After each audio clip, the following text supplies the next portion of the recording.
ഇന്ന് നമ്മൾ ക്യാബേജ് പൊരിയാണ് ഉണ്ടാക്കുന്നത്. അതിലേക്ക് 2 സവാള, കുറച്ച് ക്യാബേജ്, അതിലേക്ക് ആവശ്യത്തിന് ഉപ്പ്,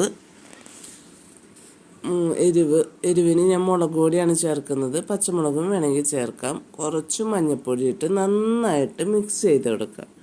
ഇതൊരു ഈവനിങ് സ്നാക്സ് ആണ്, എല്ലാവർക്കും ഇഷ്ടപ്പെടും. അതിലേക്ക് നമ്മൾ കുറച്ച് 1 ടീസ്പൂൺ കടലപ്പൊടിയും 1 ടീസ്പൂൺ അരിപ്പൊടി ഇട്ട് കൊടുക്കുക. ഒരു ക്രിസ്പിനെസ്സും ഒരു മാവായിട്ട് ഇങ്ങനെ കിട്ടാനും വേണ്ടിയിട്ടാണ്. അതിലേക്ക് ഒരു മുട്ട കൂടി പൊട്ടിച്ച് വെച്ച് നന്നായിട്ട് മിക്സ് ചെയ്യുക. അപ്പോൾ നമുക്കിങ്ങനെ നന്നായിട്ട് പിടിക്കാൻ പാകത്തിൽ കിട്ടും. നന്നായിട്ട് മിക്സ് ചെയ്ത് വെളിച്ചെണ്ണ ചൂടാക്കി അതിലേക്ക് നമ്മൾ വെറുതെ ഇങ്ങനെ പിച്ചി ഇട്ട് കൊടുത്താൽ മതി. അതിന് പ്രത്യേകിച്ച് ഷേപ്പൊന്നും വേണമെന്നില്ല. കണ്ടോ, നന്നായിട്ട് മുരിയിച്ചെടുക്കുക. നല്ല രസമാണ്. ഈവനിങ്ങിലൊക്കെ കുട്ടികൾക്കൊക്കെ ഉണ്ടാക്കി കൊടുക്കാൻ പറ്റിയ നല്ലൊരു സ്നാക്സാണ്. എല്ലാവരും ട്രൈ ചെയ്ത് നോക്കാം. Okay, thank you.